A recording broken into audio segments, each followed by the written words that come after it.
The summer of 1969 wasn't just any summer for Hollywood. It was a summer drenched in fear, blood, and a darkness that would haunt the glitz and glamour of Los Angeles for decades. The name Charles Manson is now synonymous with cult manipulation, brutal murders, and the shattering of Hollywood's illusion of safety. But how did this seemingly unhinged man manage to orchestrate one of the most horrifying killing sprees in American history? And why did it leave such a deep scar on Hollywood's golden age? To understand that, we have to peel back the layers of counterculture, psychological manipulation, and the desperate search for belonging that Mason exploited to devastating effect.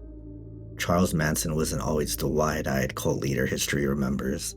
Born to a 16-year-old single mother in Cincinnati, Ohio, Manson's early life was a cocktail of neglect, abuse, and petty crime. His mother, Kathleen Maddox, was often in trouble with the law, leading to Manson spending much of his childhood shuffled between relatives and reform schools.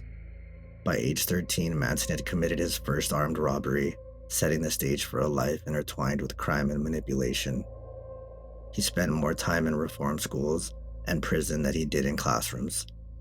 But behind the steel bars and locked doors, Manson learned something crucial: how to manipulate, how to control, and how to bend others to his will.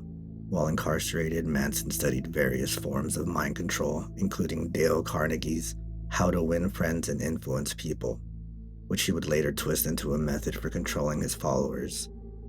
It wasn't until late 1960s that Manson found his true stage: the chaotic, free-spirited streets of Haight-Ashbury in San Francisco, fueled by LSD, anti-establishment ideologies, and a guitar slung over his shoulder. Manson began to gather followers, mostly young women, disenfranchised by society and craving a sense of purpose. To them, Manson wasn't a criminal, he was a prophet, but what Manson preached was far from salvation. Manson's followers, known as the Family, were more than just a ragtag group of hippies. They were indoctrinated soldiers for a war only Manson could see. His obsession with the Beatles' White Album, particularly the song Helter Skelter, grew into a twisted prophecy.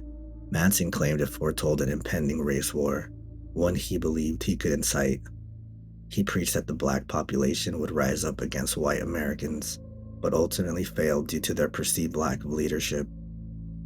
Manson planned for himself and his followers to emerge from hiding after the chaos to rule over the survivors. Settling at Spahn Ranch, an old movie set just outside Los Angeles, Manson cemented his group on his followers through isolation, drug use, and psychological terror. The ranch itself was a decaying symbol of Hollywood's forgotten golden age: dusty, sprawling, and eerily cut off from society. They weren't just living off the grid, they were living under Manson's control. He isolated them from the outside world, manipulated their sense of reality, and even orchestrated mock revolution drills to prepare them for Helter Skelter. And when the time came to spark the chaos Manson envisioned, they were more than ready. August 8th, 1969. Manson gave the order, and the world would never be the same. 4 members of the Manson family, Tex Watson, Susan Atkins, Patricia Krenwinkel, and Linda Kasabian, drove to 10050 Cielo Drive, the home of actress Sharon Tate and director Roman Polanski. Polanski was away in Europe working on a film, leaving Tate, who was 8 months pregnant, to host friends at the house. Celebrity hairstylist Jay Sebring, coffee heiress Abigail Folger, and Folger's boyfriend, Wojciech Frykowski. A young man named Stephen Parent visiting the property's caretaker would also be caught in the carnage. The attack began brutally and without mercy. Tex Watson, armed with a revolver and a knife, cut the phone lines before the group entered the property. Stephen Parent was the first victim, shot 4 times while still in his car as he tried to leave the estate. Inside the house, the violence only escalated.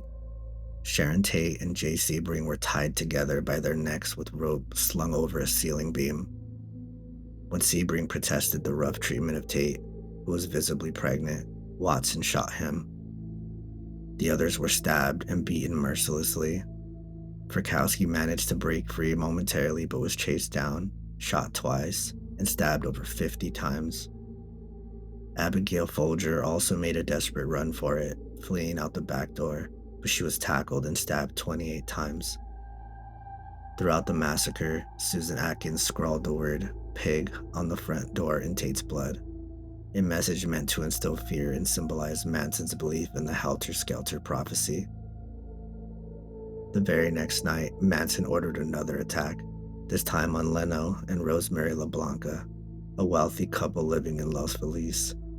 They too were also slaughtered in their home, the brutality repeated once again, messages etched in blood, fear etched in Hollywood's consciousness. The trial was a media circus. Manson, defiant and unrepentant, manipulated the courtroom like a stage. His followers stood by him, loyal to the last breath, but the evidence was insurmountable. On January 25, 1971, Manson and 3 of his followers were sentenced to death, later commuted to life imprisonment. The world watched, horrified yet captivated. How could one man control so many? How could ideology turn to bloodshed? Hollywood was never the same. The era of open doors and free love turned to locks and fear. Celebrities hid behind gates, and the dream of California living came with shadows of paranoia. Manson, now a symbol of pure malevolence, would spend the rest of his life behind bars. But the scars he left behind, those never healed. The Manson murders weren't just a crime, they were a cultural turning point, a reminder that darkness can grow in the unlikeliest places, the blind faith can lead to destruction, and that sometimes the monsters aren't hiding in the shadows, they're standing right beside us.